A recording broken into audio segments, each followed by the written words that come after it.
196.4. Not my lowest weigh-in, but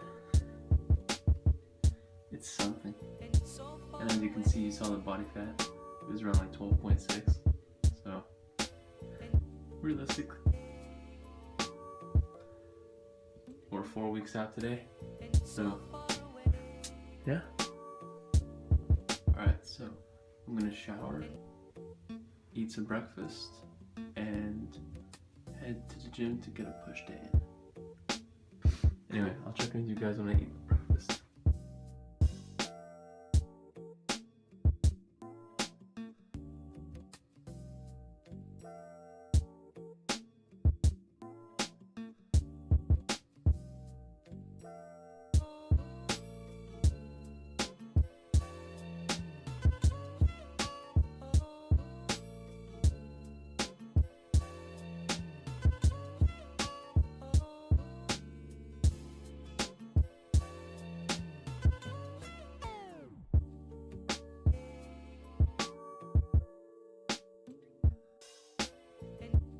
Alright, now it's time to take pre-workout so we can do push day.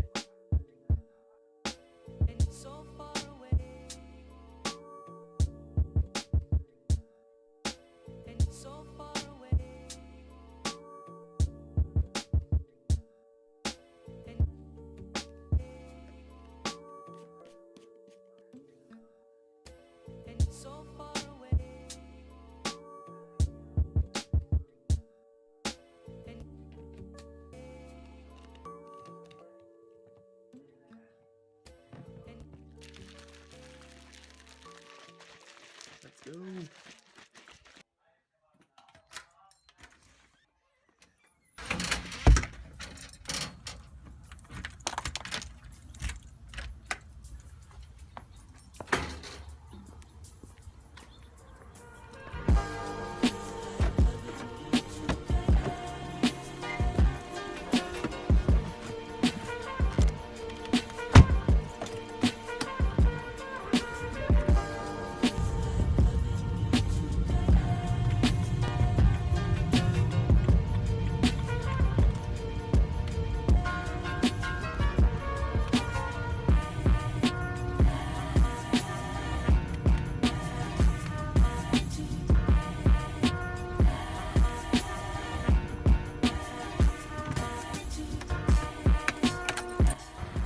Alright guys, just parked and I'm about to go hit a push workout at my favorite home gym, 24-hour fitness.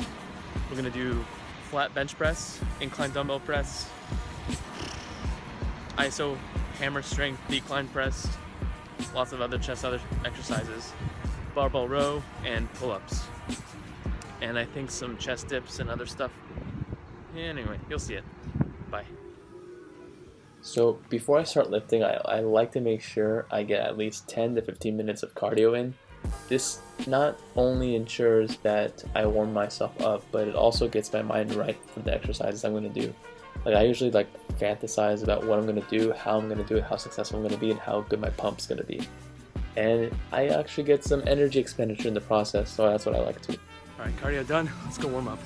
Guys, so this is going to be a voiceover on my upper body push/pull day, and I'm going to discuss how I structure my routine for a cut. All I do is I keep it the same as I do for a bulk. Whether I'm lean bulking, dirty bulking, cutting, recomping, reverse dieting, whatever, I keep it the same because there's less things to worry about. I'll make sure I'm getting a lot of good hypertrophy work in, from pull-ups, accessory work like curls, dumbbell incline press, dumbbell pullovers, tricep extension, just pretty much everything that isn't a compound movement like bench press, overhead press, squat, deadlift. Anything that isn't those movements, I will do lots of hypertrophy work on them. As far as volume goes, where you pretty much multiply the sets and reps and intensity, I keep the volume kind of low, between 3 sets of 10 to 12 on each exercise, mainly because there's a point where if I go and do 4 sets of these exercises, like the 4th set is of very low quality, and that sort of interferes with the quality of my subsequent exercises. Like if I'm doing 4 to 5 sets of dumbbell incline dumbbell press, if I'm doing 4 to 5 sets of dumbbell incline press, then that's going to negatively impact my accessory movements for chest, like a hammer strength chest press or a shoulder press. So what I'll do is I'll optimize the volume so that I can maximize the total amount of work and quality of every exercise. So for me specifically, during a cut, 3 sets of 10 to 12 on the majority of my accessory exercises like dumbbell incline press, dumbbell pullover, barbell row, hammer strength chest presses, like I tend to do very well with 3 sets.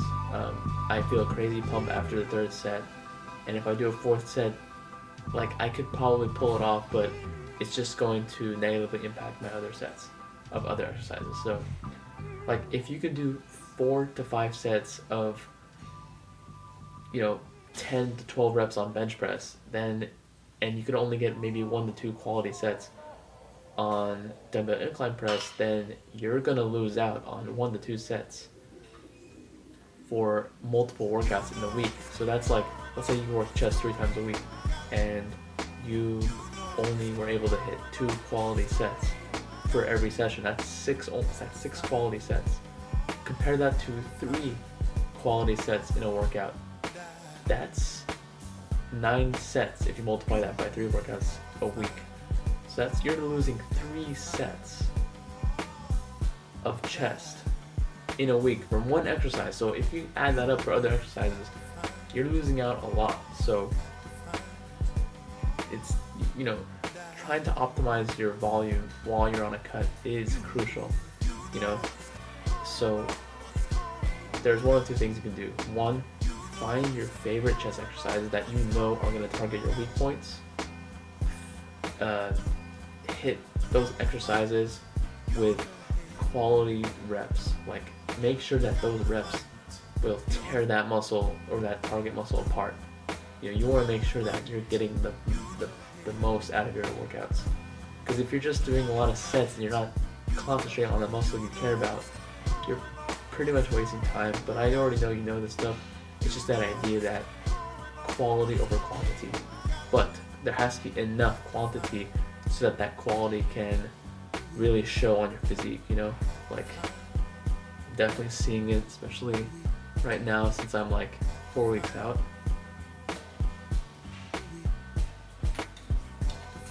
I have to do that, but wait until I get a tan. I'm gonna look sick.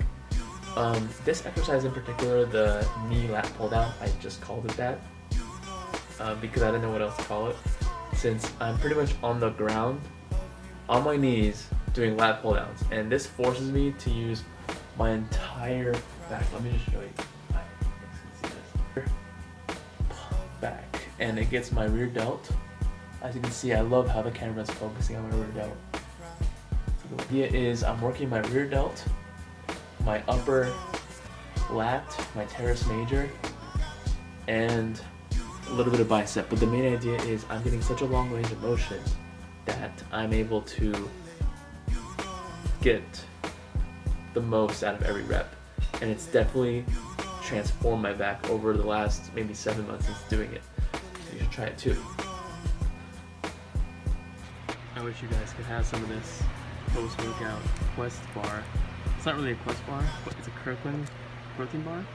But I think you guys have probably seen the macros in the Kirkland Quest bar. I'll put it up here.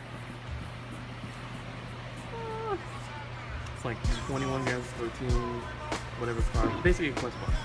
And I got the chocolate chip cookie dough. Okay, I'll zoom in. Look at that. I'm shaking right now because I'm starving and just finished.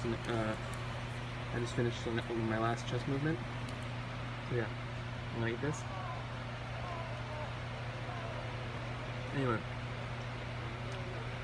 that concludes this workout. I'm just gonna do some post-workout cardio after I eat this. and I'll check on you guys later. If I look a little bit leaner than usual, it's probably because it's cardio. And yeah, for myself.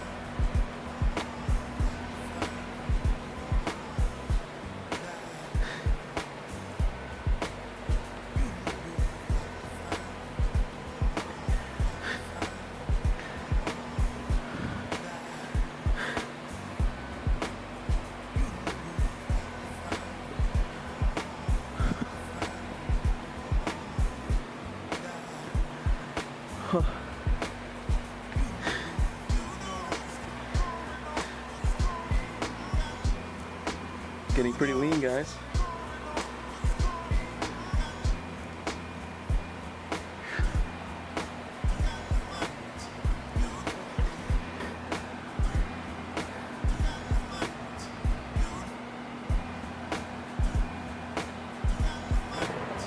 Posing done, and this is all after doing 15 minutes of cardio prior to my workout, a whole push and pull day, 10 minutes of medium to high intensity cardio post-workout, plus a protein bar, plus a good pump prior to this. I had 8 out of 10 workout. You know, it could have been a 10 if I had like perfect sleep, but that's just never gonna be the case. I just feel amazing right now, even though I'm really deep into a cut. I just think that my approach to this cut is way better than I've ever approached it in the past, and I just want to share this happy moment with you guys. So yeah, right now I'm gonna eat a post-workout meal. It's gonna be delicious, and I'll show you guys the macros and the meal in a bit. Bye-bye.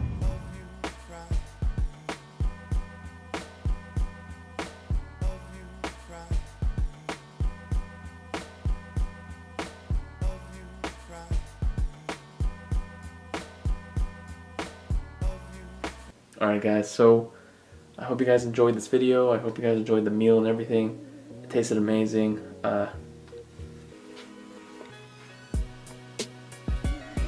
That's how I look like after I eat.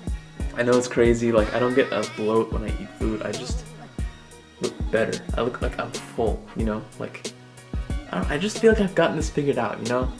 I think it's just carb cycling, training is on point. I figured out how to do things that work in my favor as opposed to doing something that's worked for someone else. You know, like, that's the beautiful thing about just trying new things. Like, you see what's worked for other people, you see what's worked for people who are similar to you in your training goals, and you just try them out and study how they affect you. Like, I remember just watching Matt Ogus eating certain foods, and I'm like, those are weird foods to put together, but I'm gonna try it out, see what happens. I tried out like tilapia with vinegar, like it totally changes how I, like, I don't know, just things I wouldn't put together in my own meals, like they just work. And that's what's cool about just trial and error. Like, you see what other people do, try it out, see if it works for you. If it doesn't, scrap it, move on, do something else. See what this crazy bodybuilder does, try that out. If it doesn't work, move on until you find just something that works for you, you know? I found food groups that work for me. I'm gonna keep doing it until it stops working. And you sort of become religious with your food groups and what you eat and your macros, since if they work, you're just gonna keep doing them, even if it seems hard to other people to sustain that. It's just, if it works, you're gonna do it no matter what. So that's what I've been doing with my training, my foods, carb cycling, cardio, and that's basically it. Anyway, tune in to the next video so you can hear me talk about, I'm probably going to talk about how to structure a training routine when you get out of a cut. Like, if you're trying to reverse out of a cut while you've lost a little bit of strength, how do you gain that strength back and put on lean muscle without gaining too much fat to get back to your normal body fat set point. Anyway, I'll see you guys in the next video. Like, comment, share, subscribe. Bye.